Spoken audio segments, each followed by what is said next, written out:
Clara woke up at 5 a.m. like every day. The alarm clock did not ring because it had broken last week, but her body already knew the routine. She got up in silence so as not to wake up her father, who returned late every night after driving for the Aguirre family.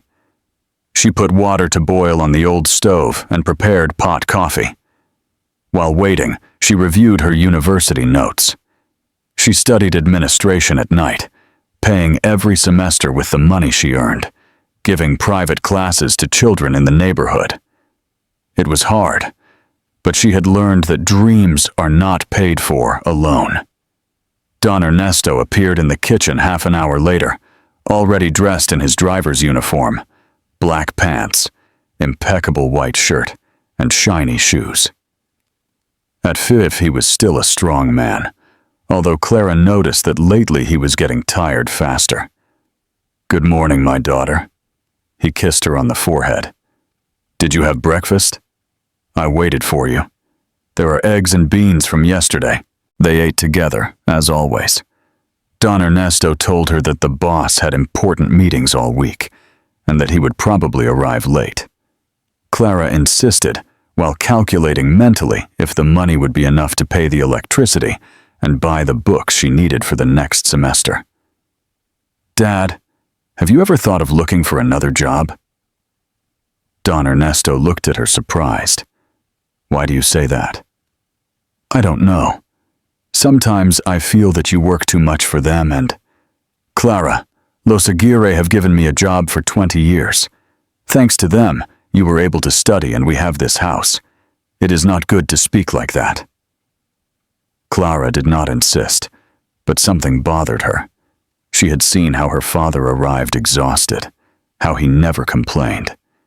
Even if he worked on weekends, how he treated Mr. Sebastian with a respect that did not always seem to be reciprocated. Meanwhile, in the Los Aguirre mansion, Sebastian finished his morning routine: exercise in his private gym, shower in his marble bathroom, breakfast prepared by the cook. Everything perfect, everything controlled, everything predictable. His assistant, Veronica, was already waiting for him in his office with the agenda of the day: meeting with Japanese investors, dinner with the board of directors, dinner with important politicians. His life was a series of appointments that moved millions of pesos. "Don Ernesto is already downstairs," Veronica informed him. "Get in the car. I'm in a hurry." Sebastian did not think of Don Ernesto as a person, but as part of his routine. One more gear in his perfect machine. The driver was always on time. He never asked annoying questions. He never commented on what he heard during business trips. At 8 o'clock, Don Ernesto drove the black Mercedes through the streets of the city. The rain had started early, and the traffic was worse than usual. Sebastian was checking emails on his phone, ignoring everything that happened outside. The accident happened in the South Curve, right where the main avenue joins the outskirts. A cargo truck lost control on the wet pavement and crossed directly towards them. Don Ernesto had seconds to react. "Be careful," he shouted, turning the steering wheel abruptly to the right. The Mercedes crashed against the barrier.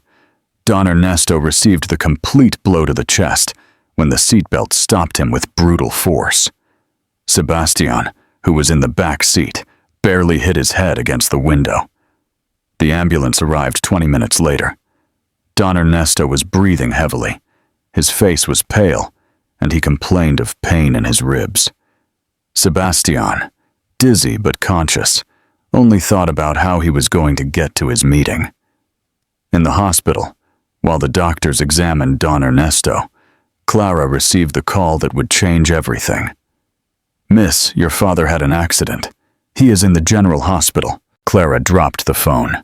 Her hands trembled while she was looking for money for the taxi. She had no idea that that accident had not only hurt her father, but had opened a door that would take them to a completely different world. Clara arrived at the hospital running, with her heart beating against her chest. She found her father in the emergency room, connected to a monitor that beeped constantly. He had 3 broken ribs, and the doctor explained that he would need weeks to recover. "He will not be able to work for at least 2 months," said the doctor, "and that if everything goes well." While Clara processed the information, she saw a tall man in an expensive suit talking on the phone near the entrance. It was Sebastian Aguirre. He recognized him by the photos he had seen in the newspapers when they talked about successful businessmen. Sebastian hung up the phone and approached her. "Are you Don Ernesto's daughter?" "Yes, sir. I'm sorry what happened. It was an inevitable accident." He paused. "I need you to know that I'm going to hire another driver right away. Your father can take the time he needs to recover." Clara felt that the ground was moving under her feet. Without your father's work, they wouldn't have money to pay the bills, much less medical expenses. "Mr. Aguirre, I can drive while my father recovers." Sebastian looked at her as if he had said something ridiculous. "That's not going to happen." "Why not?" "I know all the roads. I know how to drive well and—" "Why not? I'll find someone professional." The conversation ended there. Sebastian left without looking back, leaving Clara with a mix of anger and despair. But she didn't give up. The next day she went to the Aguirre's mansion and managed to convince him to give her a week's trial. The first day of work, Clara showed up at 7 o'clock sharp. She had asked for a uniform similar to her father's: black pants, a white shirt, and shoes that she had shined until they shone. Sebastian got off on time. He got into the back seat without looking at her and simply said, "To the corporate building in the center." Clara drove in absolute silence. She knew the way by heart because she had accompanied her father several times when she was a child. They arrived in perfect time. Sebastian got off without saying a word. The next few days followed the same pattern. Sebastian gave directions with a dry voice. Clara drove without making comments. He got off the car as if she were invisible. It was exactly what he expected from a driver. Efficiency without personality. Clara quickly adapted to the routine. She arrived early. She kept the car impeccable. She studied the routes at night so as not to make mistakes. Sebastian seemed satisfied with his work, although he never said it directly. On Thursday of his first week, Clara was nervous. It had been a difficult morning. The hospital had called to say that Mr. Ernesto needed more studies, and she had fought with her boyfriend because she no longer had time to see him. She had her head elsewhere when Sebastian got into the car, to the meeting with the Korean investors. Torre Reforma building, floor 40. Clara started, but instead of taking the usual route, she headed north of the city. She was thinking about money problems, the classes she had missed at the university, how she was going to pay for everything. When she realized the mistake, they had already driven 15 minutes in the wrong direction. She stopped in front of a traffic light and looked around. They were in an area that she did not recognize well. To the right, there was an old cemetery, with large trees and simple tombstones. "Excuse me, Mr. Aguirre, I made a mistake on the route. We are going to arrive late." I was waiting for Sebastian to shout at her, to say goodbye at that moment. But he said nothing. He just looked at the cemetery, and after a long silence, "Buzz," he murmured, "Park here, sir, park here." Clara obeyed, confused. Sebastian got out of the car without explanation and walked towards the entrance of the cemetery. Clara saw him moving away between the tombs until he disappeared behind a large tree. He stayed waiting in the car, not knowing what to do. He looked at the clock. The meeting was in 20 minutes, and they were far from the center. But something told him that he should not hurry. From where he was, he managed to see Sebastian standing in front of a simple tomb, without flowers, without expensive ornaments, only a gray tombstone with a name that he could not read from that distance. He had his hands in his pockets and his head down, as if he were talking to someone. Clara had never seen her boss like that. She had always known him serious, cold, busy, but there, standing in the cemetery, he looked different, smaller, more human. Sebastian returned to the car after 10 minutes. He did not say anything about the delay. He did not explain what he had done in the cemetery. He just got in and said, "Now yes, to Torre Reforma." During the rest of the trip, Clara felt that something had changed between them, although she did not know exactly what. Clara's test week ended without Sebastian saying anything about firing her. He simply continued giving her directions every morning, as if it were a fact that she would continue working. Clara took it as a good sign. Veronica, Sebastian's personal assistant, did not think the same. She had noticed how he got quieter after the trips, how he stayed looking out the window during the meetings. Something was changing in his boss, and she suspected that it had to do with the new driver. "Don't you think it's strange to hire such a young girl?" Sebastian told her one afternoon. "I mean, after so many years with Don Ernesto, does he do his job well?" He answered without looking at the documents. "Yes, but I don't know. I get the impression that he's playing some game with you." Sebastian looked at her with a frowning look. "What do you mean?" "He appears just when his father can no longer work, convinces you to give him the job, and now... I don't know. I feel like he's manipulating you in some way." Veronica's words were stuck in Sebastian's mind. It was true that Clara was different from the other employees. She didn't behave as he expected. Sometimes I saw her looking at him through the rearview mirror, as if she was studying him. That same afternoon, Clara visited her father in the hospital. Don Ernesto was better.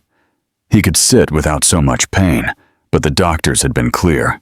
He would need months of physical therapy before he could work again. "How is the boss treating you?" his father asked. "Good. He doesn't talk much, but he doesn't complain about my job. That man has suffered a lot, daughter, more than people can imagine." Clara was surprised. His father never talked about the bosses as people, only as work. "Why do you say that?" Don Ernesto looked out the hospital window before answering. He knew his mother. "I worked with her before he was born. His mother worked.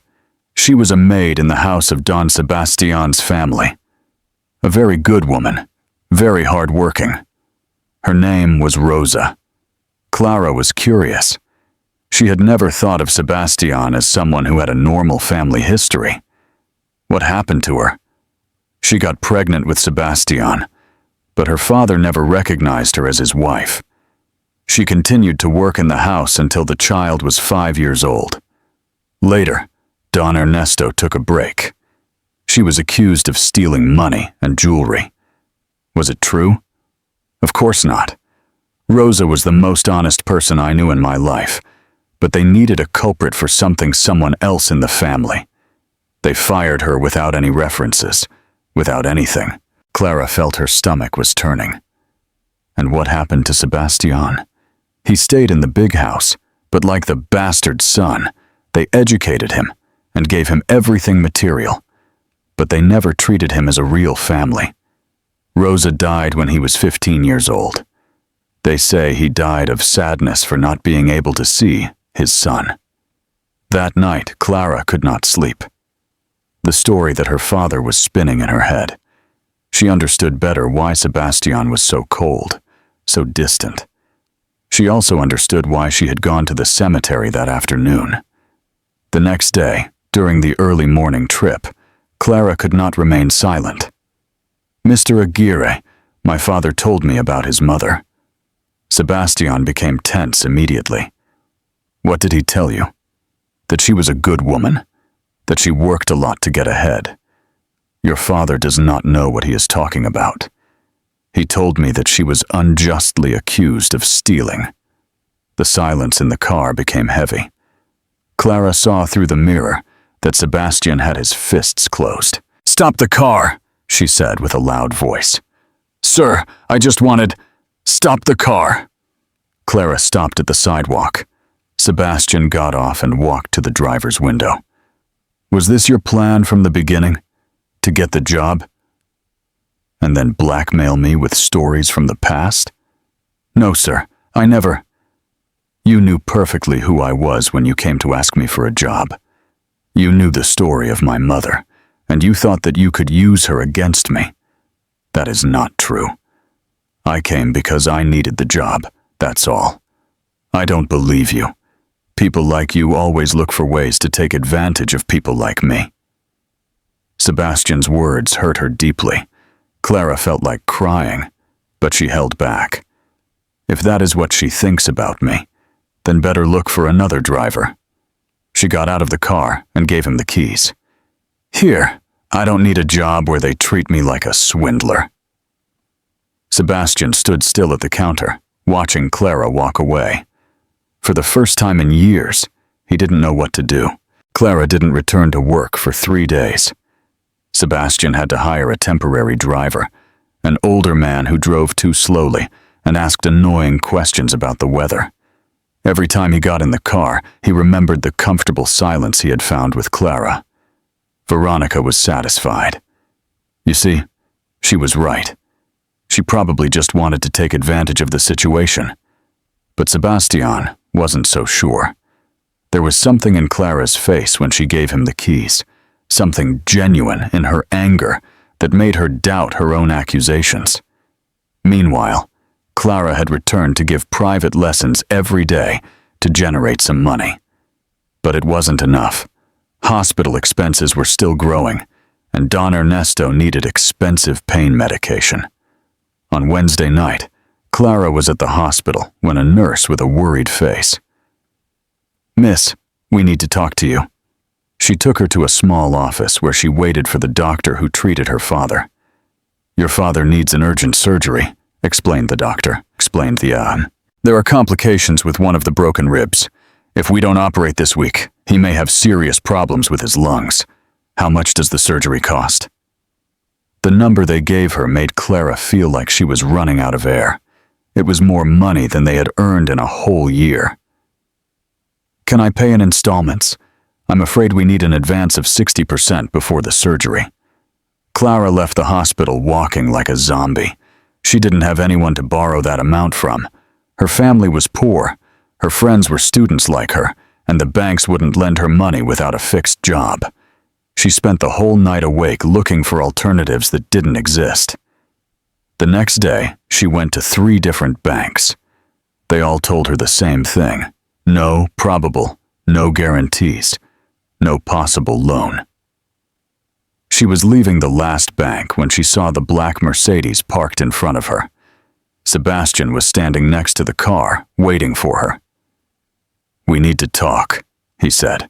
Clara didn't have the energy to fight. "If you come to tell me more horrible things, you better save them.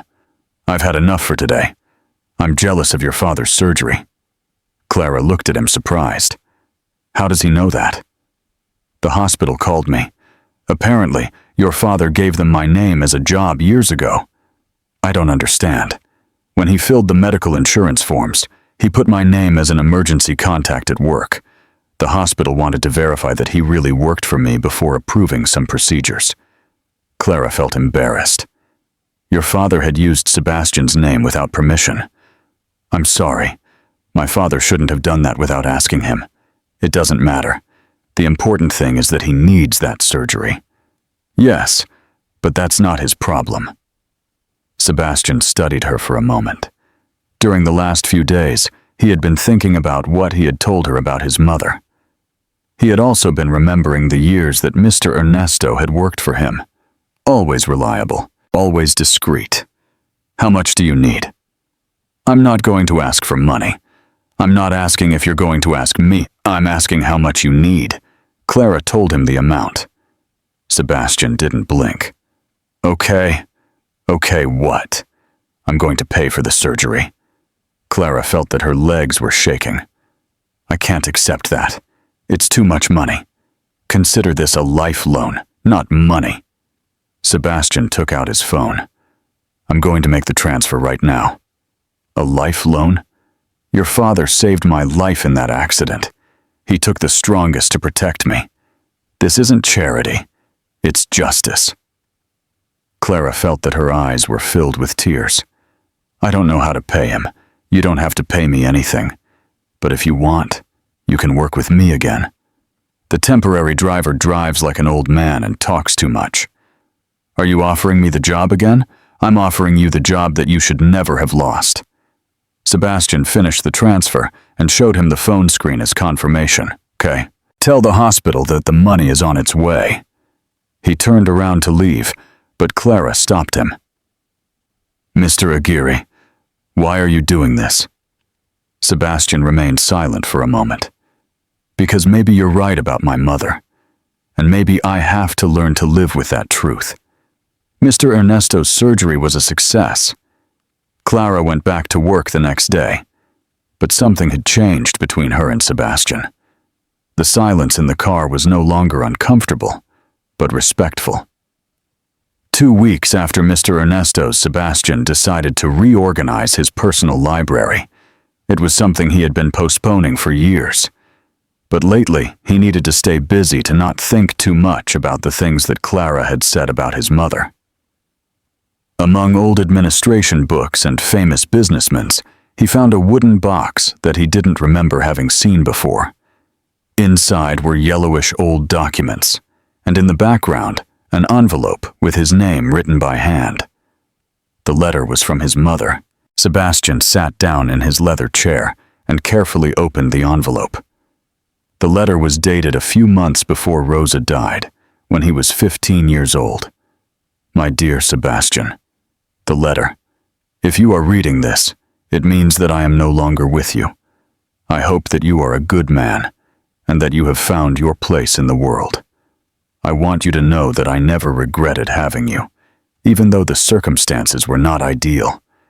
You are the best thing that happened to me in life, and every day that I was able to take care of you was a gift. I know that things in that house were not easy for you after I left. I know that they made you feel that you were less than the others, that your origin was something to be ashamed of. But I want you to understand something very important. There is nothing wrong with coming from where you come from. I have worked all my life with my hands, cleaning other people's serving food at tables that were not mine. I was never rich. I never had formal education, but I was always honest. I never took anything that was not mine. I never hurt anyone for convenience. When I was accused of stealing, I did not defend myself because I knew that it was useless. The word of a domestic employee is not worth anything compared to that of a rich family. But you know the truth, and that is the only thing that matters. I do not want you to grow up with hatred, son. Hatred will only hurt you, but I do not want you to forget where you come from. The hard-working people, the humble people, those are your people. Do not abandon them when you have the power. Let them love you, Sebastian. Do not be afraid to show your heart.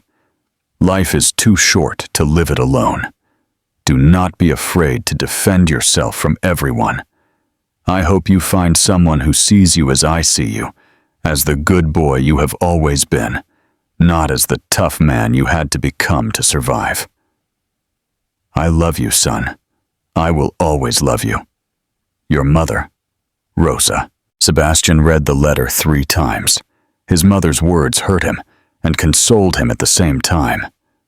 For years, he had built walls around his heart, convincing himself that it was better not to live in fear, not to show weakness. But the letter reminded the boy that it had been before he became cold, before he learned that love could be used as a weapon against him. That afternoon, he went straight to the hospital instead of going to the office. Clara was surprised when he told her to change routes. "Is everything okay, sir? I want to see how your father is." Don Ernesto was awake, reading an old newspaper. He looked much better, although he still had bandages on his chest. Don Sebastian joined in with difficulty. "I did not expect to see him here. How do you feel?" "Better, thank God. And thank you for paying for the operation." Sebastian sat in the chair next to the bed. Clara stood near the door, not knowing whether to leave or stay. "Don Ernesto, did you meet my mother?" "Yes, sir. Tell me about her." Don Ernesto looked at Clara as if she were asking for permission. She agreed. She was a very hard-working woman, very honest. She got up before anyone and went to bed after everyone. She never complained. She never spoke ill of the family. Did she steal money and jewels? Never. Rosa was unable to take something that was not hers. She was accused of needing a culprit, but you know she did nothing wrong. For the first time in 20 years, Sebastian felt that her eyes were filled with tears. He quickly dried them, but Clara had seen them. "I knew she was innocent," he murmured, "but I never did anything to defend her." "You were a child," said Don Ernesto softly. "I couldn't do anything. I could have gone to visit her. I could have looked for a way to help her." Clara came and sat in another chair. Why didn't she do it? Sebastian looked at her with red eyes. Because he was afraid that they would leave me without anything. He was a coward. He was a scared child, said Clara. "There is a difference." The three stayed silent for a moment. Finally, Sebastian spoke again. "I found a letter from her today. She asked me not to forget where I come from, not to be afraid of being loved." Clara felt that something was moving in her chest. And what was she going to do? Sebastian looked her directly in the eyes for the first time since they met. "I'm going to try to be the man she wanted me to be." The conversation in the hospital changed something fundamental between Sebastian and Clara. The following days, he began to ask her simple things during the trips. How was her father? Had he had time to study? How were his classes at the university? Clara answered carefully at first, not knowing if the questions were genuine or if it was another test. But little by little she realized that Sebastian really wanted to meet her as a person, not just as an employee. Veronica was not happy with the change. She had noticed that Sebastian was more relaxed at meetings, that he occasionally smiled when he spoke on the phone, that he no longer worked until so late.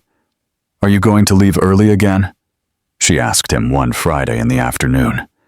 "We have pending the review of contracts and the meeting with the suppliers. Contracts can wait until Monday, and the meeting I already moved it for next week. I do not understand what is happening to you lately. It seems that you no longer care about work." Sebastian stopped reviewing the papers and looked at them. "I care about work, Veronica, but it is not the only thing I care about. Does it have to do with the new driver? It has to do with me, with the type of person I want to be." Veronica felt that she was losing control over Sebastian, who had maintained for years. As her personal assistant, she had been the only woman in her professional, the only one he trusted completely.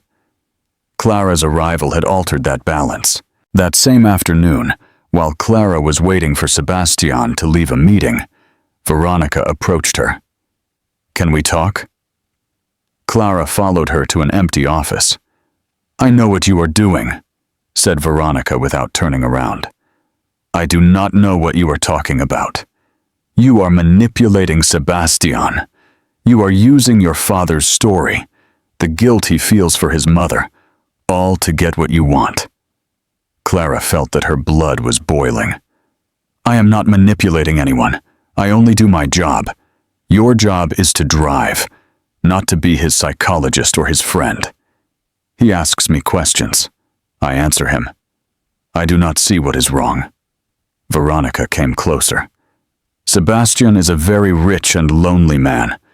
It is easy to confuse gratitude with something else, but when he realizes what you really are, he is going to throw away everything that is no longer useful to him." Veronica's words hurt Clara more than she wanted to admit.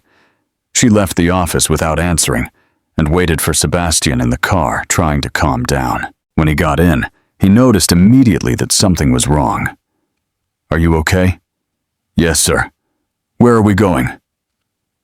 Clara, you can tell me, Sebastian, when we are alone. I prefer to keep things professional. Sebastian frowned.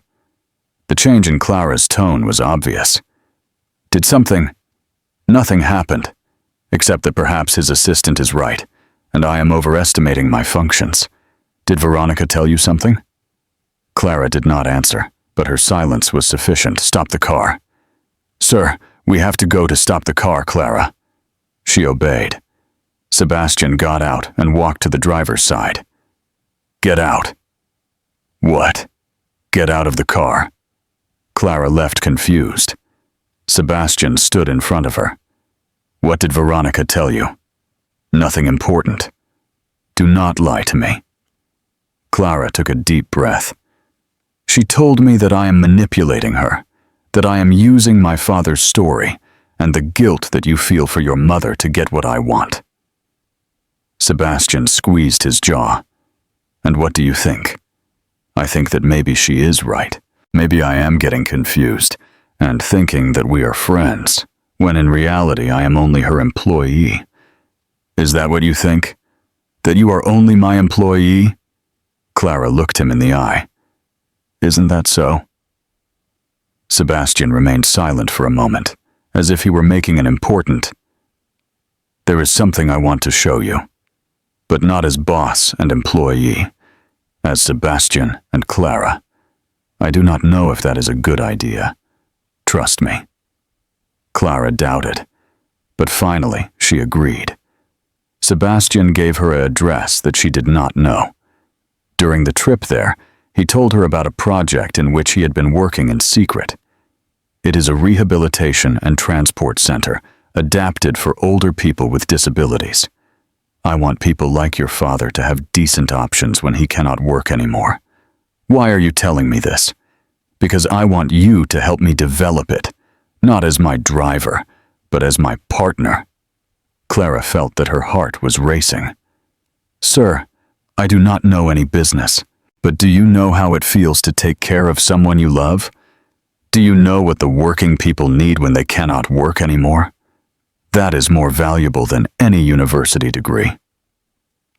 They arrived to a large land on the outskirts of the city. Sebastian had bought the place months ago, but he had never known exactly what to do with it. What do you think? Clara looked at the open space, imagining the possibilities. It could work, but it would need to be close to public transport, and she would have to think about how to make it accessible to people without many resources. Exactly. That is why I need you in this.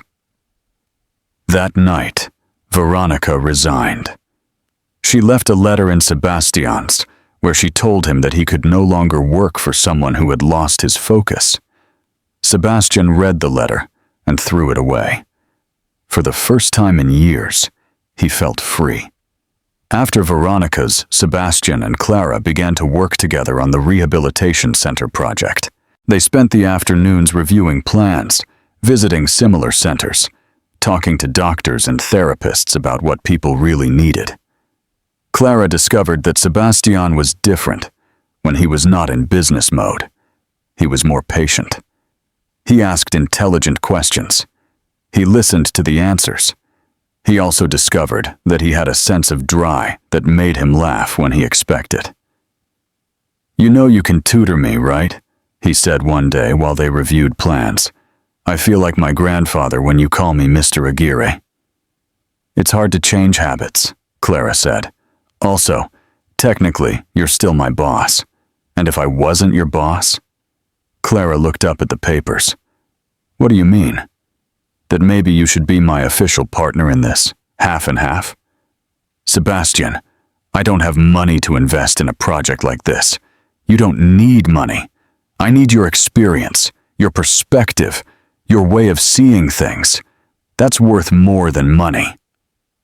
Clara felt that something was moving in her chest. The way Sebastian was looking at her had changed. It was no longer the boss's distant look at an employee. It was the look of a man who saw a woman as his equal. Are you going to pay me for this? Are you going to pay me for I don't eran un equipo? Don Ernesto se recuperaba bien de la cirugía y había empezado terapia física. Un día que Clara fue a visitarlo, él notó que su hija se veía diferente. «¿Te ves contenta, mija?» «Estoy bien, papá». «No, no estás solo bien. Estás contenta». «¿Tiene que ver con don Sebastián?» Clara se sonrojó. «Estamos trabajando juntos en un proyecto importante». «¿Solo trabajando?» «Papá». «Clara, he visto cómo cambiaste desde que empezaste a trabajar con él. Y he visto cómo él cambió también. Las pocas veces que ha venido aquí se ve, no sé, más humano». «No sé qué va a pasar con nosotros», admitió Clara. «A veces siento que hay algo más, pero otras veces pienso que solo estoy imaginando cosas». «¿Y él qué te ha dicho?» «Nada directo. Pero la forma en que me mira». Don Ernesto sonrió. «Ese hombre está enamorado de ti, mija. Y creo que tú también estás enamorada de él». Clara no pudo negarlo. Una semana después, Sebastián le pidió que lo acompañara a un lugar especial. Manejaron hacia un barrio viejo de la ciudad, donde las casas eran pequeñas y las calles estaban llenas de niños jugando. «Aquí creció mi madre», le explicó. «En esa casa de la esquina, vivió hasta que se fue a trabajar con la familia de mi padre. Se detuvieron frente a un lote vacío donde antes había estado una casa. La demolieron hace 5 años», continuó Sebastián.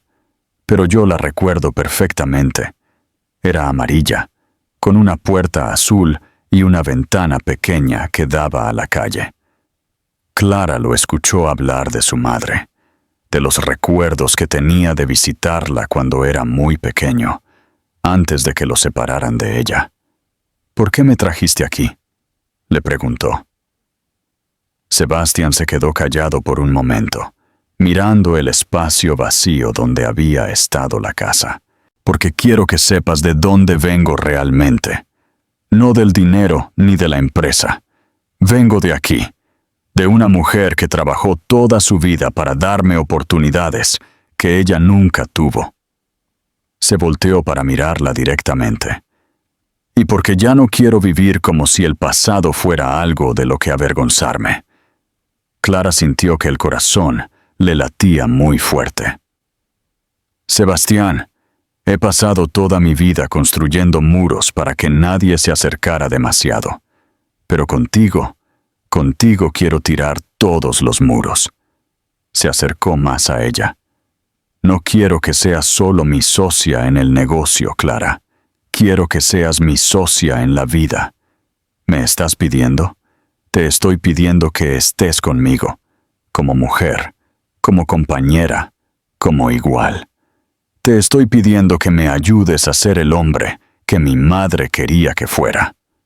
Clara sintió que las lágrimas le corrían por las mejillas. «Sí», susurró. Se besaron ahí, parados en la banqueta de un barrio pobre, sin fotografías ni testigos.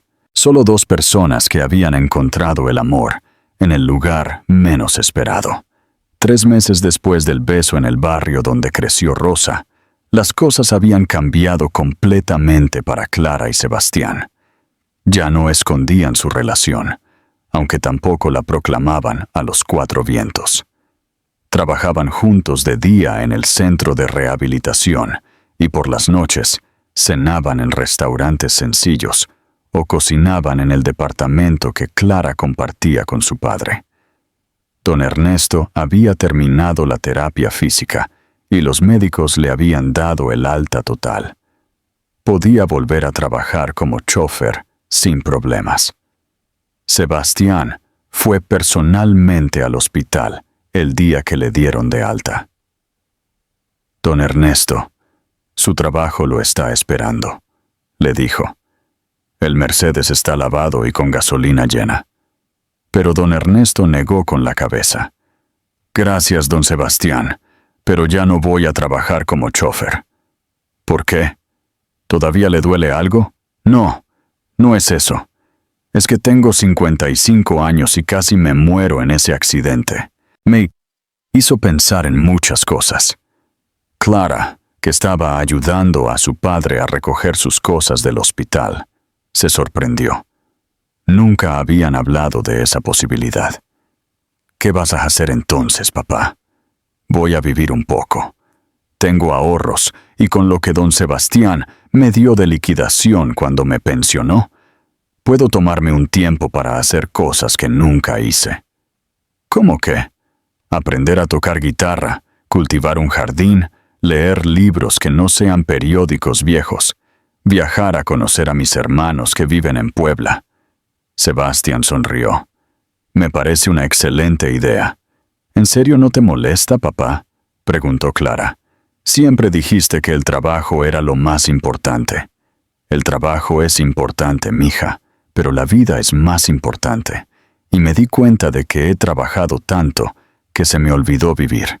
2 semanas después, Clara llegó a casa y encontró a su padre en el patio trasero, midiendo el espacio con una cinta métrica. ¿Qué haces? Voy a hacer una huerta. Tomates, chiles, cilantro, todo lo que necesitamos para cocinar sabroso. Clara se rió. Era extraño ver a su padre relajado, haciendo planes que no tenían que ver con horarios de trabajo o responsabilidades. ¿Y si te aburres? Imposible. Tengo una lista de cosas que quiero hacer y no me va a alcanzar la vida. Esa noche, cuando Sebastián fue a cenar, don Ernesto le contó sus planes. Quiero que sepas que apoyo completamente lo que tienes con mi hija, le dijo. Pero si alguna vez la lastimas, voy a estar lo suficientemente sano como para ir a buscarte. Sebastián se rió. Entendido, don Ernesto. Y ya no me digas don. Vamos a ser familia, así que dime Ernesto nada más. Clara sintió que el corazón se le llenaba de alegría. Ver a su padre y a Sebastián hablando como iguales, sin las formalidades del trabajo, le confirmaba que habían tomado las decisiones correctas. Un mes después, una mañana de sábado, Sebastián llegó temprano a casa de Clara, con un ramo de flores sencillas. ¿Para qué son?, preguntó ella. Para pedirte algo importante. La llevó a la sala donde don Ernesto estaba leyendo un libro sobre jardinería orgánica. Ernesto, quiero pedirle la mano de su hija. Don Ernesto cerró el libro y se quitó los lentes. ¿Para qué quieres casarte con ella? Porque la amo, porque me hace mejor persona, porque quiero construir una vida con ella basada en honestidad y respeto. La vas a mantener. Vamos a mantenernos los dos. Somos socios en el negocio y socios en la vida. Don Ernesto miró a Clara. ¿Tú qué opinas, mija? Opino que sí, respondió Clara con lágrimas en los ojos. Entonces tienen mi bendición. Se casaron 2 meses después, en una ceremonia pequeña. Don Ernesto caminó con Clara hasta el altar improvisado que habían armado en el jardín del centro de rehabilitación. No había lujos, pero había amor genuino. Los invitados eran pocos, algunos empleados del centro, compañeros de universidad de Clara y los vecinos del barrio donde vivía don Ernesto. Sebastián había decidido no invitar a la familia rica que lo había criado. Su verdadera familia estaba ahí. Después de la ceremonia, Clara empezó a dar clases de administración en una escuela pública por las mañanas y trabajaba en el centro por las tardes. Sebastián siguió manejando sus negocios, pero de manera diferente, más justa, más humana, más consciente del impacto que tenían sus decisiones en la gente trabajadora. Se mudaron a una casa sencilla cerca del centro de rehabilitación. Don Ernesto vivía en una casita en el mismo terreno donde había hecho la huerta más bonita del barrio. No era la vida de lujos que Sebastián había conocido, pero era la vida real que siempre había querido sin saberlo. 6 meses después de la boda, Clara despertó temprano como siempre. pero ahora por razones completamente diferentes. Ya no tenía que levantarse para trabajar como chofer, sino porque le gustaba ver el amanecer desde la ventana de su nueva casa, mientras Sebastián todavía dormía. Se puso una bata y fue a la cocina a preparar café. Por la ventana vio a su papá en la huerta regando los tomates, que ya estaban empezando a crecer. Don Ernesto se había convertido en un experto jardinero en tiempo récord y ahora les regalaba verduras a todos los vecinos. «Buenos días, mija», la saludó cuando salió al patio. «Buenos días, papá. Hoy voy a empezar un proyecto nuevo». Clara sonrió. Su padre había cambiado completamente desde que dejó de trabajar como chofer. Se veía más joven, más relajado, más contento. Había engordado un poco porque ahora cocinaba por placer, no por necesidad. ¿Qué proyecto? Voy a construir un gallinero. 3 gallinas ponedoras para tener huevos frescos. ¿Gallinas? Papá, no sabemos nada de gallinas. Le mostró un manual de cría de aves de corral. Todo se aprende si uno tiene ganas. Sebastián apareció en la puerta de la casa despeinado y con una taza de café en la mano. ¿De qué hablan tan temprano? Tu suegro quiere gallinas, explicó Clara. Me parece perfecto. Huevos frescos para el desayuno. Desayunaron los 3 juntos en la mesa del patio, rodeados de plantas que don Ernesto había cultivado, por lo normal que se sentía. Después del desayuno, Clara y Sebastián se fueron juntos al centro de rehabilitación. El proyecto había crecido más rápido de lo que esperaban. Ya tenían 15 terapeutas trabajando, 2 médicos de tiempo completo y una lista de espera de pacientes que querían recibir tratamiento. Tenemos que pensar en expandirnos, le dijo Sebastián mientras revisaban los números. La demanda es mucho mayor de lo que calculamos. Pero si crecemos muy rápido, podemos perder la calidad del servicio, respondió Clara. Mejor mantengamos el tamaño actual y asegurémonos de que realmente estamos ayudando a la gente. ¿Sabes que esa es exactamente la diferencia entre tú y yo?, dijo Sebastián. Yo siempre pienso en crecer más. Tú siempre piensas en hacer las cosas mejor. Por eso somos buenos socios. A las 10 de la mañana, Clara se fue a la escuela y empezó la secundaria. Era un trabajo que no pagaba mucho, pero que la llenaba de satisfacción. Sus estudiantes eran empleadas domésticas, obreros, vendedores ambulantes, gente que trabajaba todo el día y estudiaba por las noches para tener mejores oportunidades. Clara entendía perfectamente sus luchas porque había vivido las mismas. «Maestra, ¿usted cree que vale la pena estudiar a mi edad?» Ella tenía un trabajo que limpiaba oficinas. «Doña Carmen, nunca es tarde para aprender algo nuevo. Mire a mi papá. A los 55 años se convirtió en jardinero experto. Pero es que a veces siento que no tengo la cabeza para esto. La tiene. Solo necesita práctica y paciencia consigo misma». Al terminar las clases, Clara regresó al centro. Sebastián estaba en terapia con don Mario, un señor de 60 años que había perdido after a work accident. «How is everything?», the therapist asked. «Very well.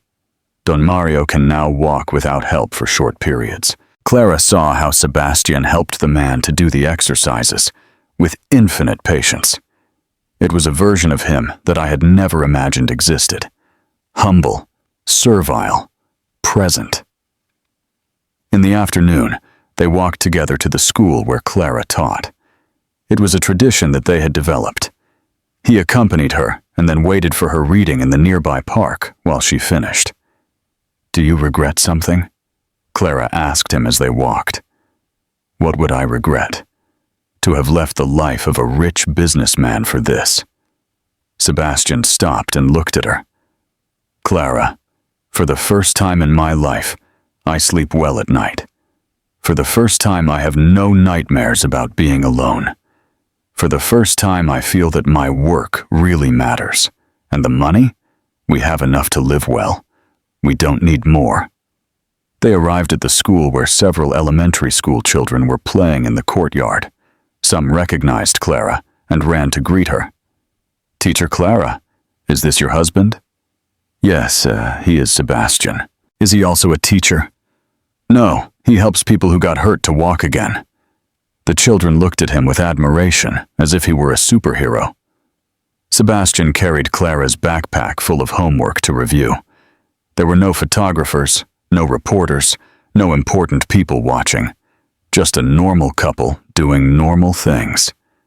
That night, after dinner, they sat on the porch of their house to watch the stars. Don Ernesto was inside watching a movie about gardening on his little television. "Do you know what's best about all this?" Clara said. "What?" "That I finally understand what it means to be happy without asking anyone's permission." Sebastian took her hand. "My mother would be proud. I'm sure she would." They didn't live a fairy tale, but they had found something much more valuable. A real life, built with conscious decisions, honest work, and love without haste. And that was more than enough. Did you like Clara and Sebastian's story?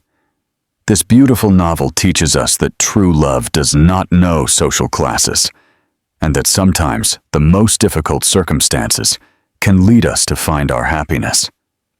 Sebastian's transformation, from a cold businessman to a man capable of loving and being loved, along with Clara's strength and determination, reminds us that we all deserve a second chance at love.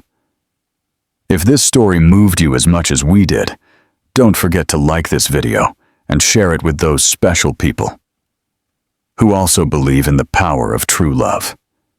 If you want to continue enjoying more romantic stories full of emotion, drama, and happy endings, we invite you to subscribe to our channel and activate the bell so you don't miss any of our next publications.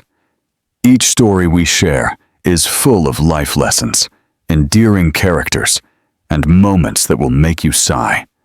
And now, we want to get to know you better. Tell us in the comments which country you're watching us from. We love to know that our stories reach the hearts of everyone. Your comment makes us very Felix's.